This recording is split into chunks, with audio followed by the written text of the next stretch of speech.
Haleluya, puji Tuhan, selamat pagi, selamat berjumpa kembali di dalam kasih Tuhan Yesus Kristus. Pagi hari ini mari kita akan sama-sama membuka hati kita akan berdoa. Terima kasih Tuhan, kami bersyukur buat segala kebaikan-Mu, kasih setiamu di dalam hidup kami. Terima kasih buat hari yang baru, terima kasih buat kesempatan yang baru yang Tuhan masih karuniakan bagi kami. Tuhan, selidiki setiap hati dan kehidupan kami, karena kami akan sama-sama belajar firman-Mu, supaya kami layak ada dalam hadirat-Mu. Ampuni setiap salah dan dosa kami, dalam nama Yesus kami berdoa dan mengucap syukur. Haleluya, amin. Puji Tuhan, pagi hari ini kita bersyukur kepada Tuhan karena anugerahnya, kemurahannya masih nyata bagi saya dan saudara. Dan pagi hari ini kita akan sama-sama belajar firman Tuhan yang saya beri judul Pertolongan Tuhan. Dan kita akan melihat di dalam 1 Raja-Raja 17 ayat 14 dan 15. Firman Allah berkata demikian.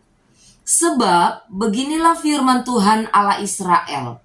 Tepung dalam tempayan itu tidak akan habis, dan minyak dalam buli-buli itu pun tidak akan berkurang sampai pada waktu Tuhan memberi hujan ke atas muka bumi. Ayat 15. Lalu pergilah perempuan itu dan berbuat seperti yang dikatakan Elia. Maka perempuan itu dan dia serta anak perempuan itu mendapat makan beberapa waktu lamanya. Amin. Mari Bapak Ibu yang dikasih Tuhan, kita melihat beberapa hal lewat ayat-ayat ini.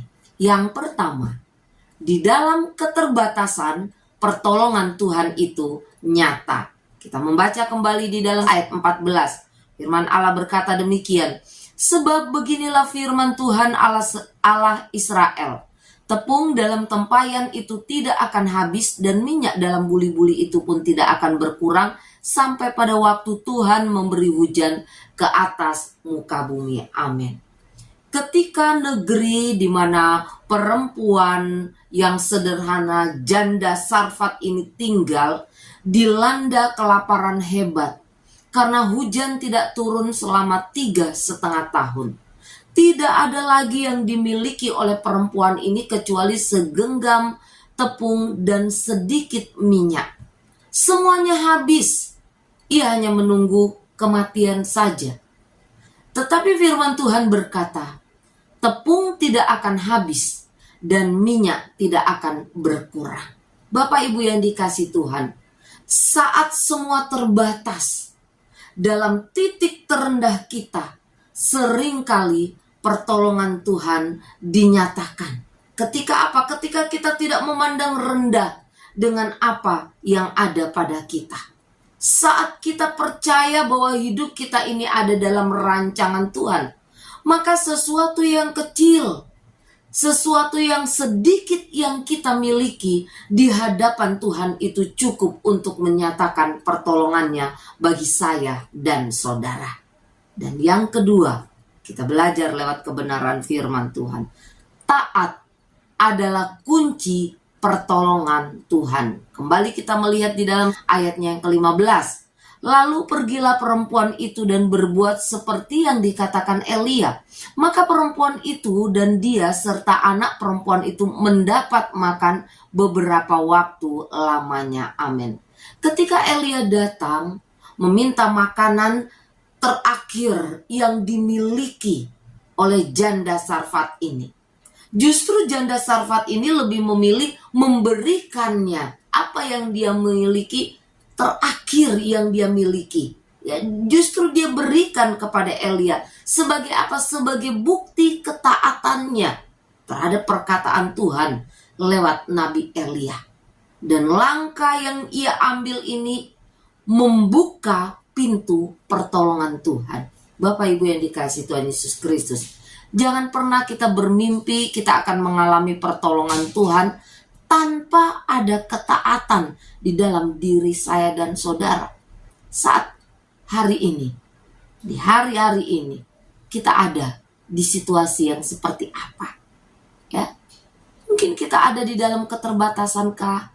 Kita ada dalam keputusasaan, ketakutan, kecemasan, kekhawatiran, dan lain sebagainya. Ingatlah, Tuhan yang menolong perempuan sederhana ini. Tuhan yang menolong janda di Sarfat. Dia adalah Tuhan yang sama yang kita sembah saat ini. Dan dia juga yang akan menolong saya dan saudara. Taat adalah kunci dari pertolongannya yang mengubah kehidupan saya dan saudara. Amin. Kita tundukkan kepala dan kita berdoa. Bersyukur buat kebenaran firman-Mu yang boleh kembali mengingatkan kami bahwa kami punya Tuhan yang baik, kami punya Tuhan yang hebat dan dahsyat, yang mau dan sanggup memberikan pertolongannya kepada kami. Kami percaya Engkau Allah tidak pernah mengabaikan dan membiarkan kami. Tuhan Yesus, pagi hari ini di kesempatan yang baru, kembali kami menyerahkan hidup kami dalam tangan-Mu, roh, jiwa, dan tubuh kami. Tuhan, pimpinlah kami karena kami menyadari kami perlu Engkau. Kami perlu pribadi-Mu Tuhan. Bapa yang baik, bawa kami untuk tetap ada dalam jalan-jalan-Mu.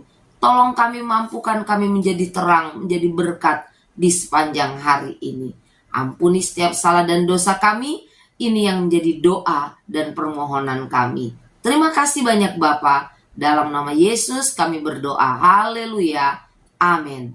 Puji Tuhan. Selamat pagi dan Tuhan memberkati kita semua.